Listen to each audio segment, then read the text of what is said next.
Okay, Sarah, Mrs. Fisher, I'm back. After doing the exam and after looking at her x-rays, we did determine that there are a couple cavities towards the back of her mouth on the posterior molars.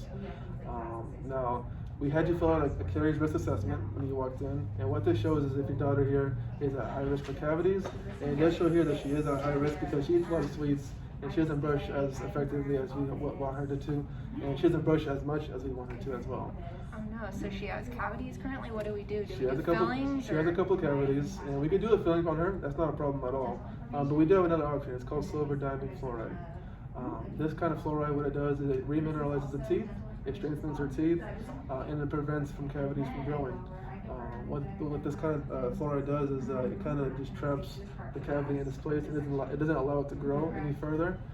And it's very effective and safe for kids.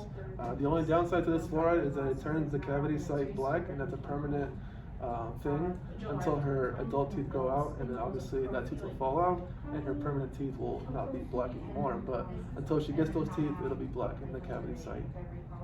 Okay, that doesn't sound too bad. It'll go away when her permanent teeth come out. It does, yeah, and it's more effective and it's more safe for kids, especially because I know it's uncomfortable for kids to be in a dental chair for too long, and your kid is a little fussy and she doesn't like to be sitting in the chair for too long, which is understandable because kids are kind of afraid of a dentist dental chair as well. Did you want to go over any kind of pricing options for that, or did you want me to discuss more of the filling options? We could do the silver diamide as long as you assured me that it's safe and effective. Yeah. So, yeah, let's do that. Okay. Well, I do want to explain to you a little bit more about how it works.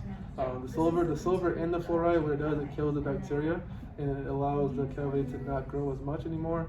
So it does kind of prevent it. Actually, it prevents future cavities as well, up to 80%. So it's a very safe, effective treatment for kids, especially for kids that are her age.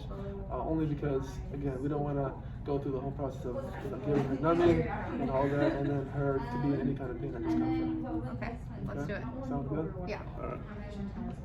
I don't know what to say. What's the instructions? That's it? Oh yeah. So now we get it out. That's fine. Okay, so if we do decide to do that today with you, apply the fluoride, I do want to give you a little bit of post-op instructions. What this is that we don't want her to eat or drink for about 30 minutes to an hour after the procedure is done.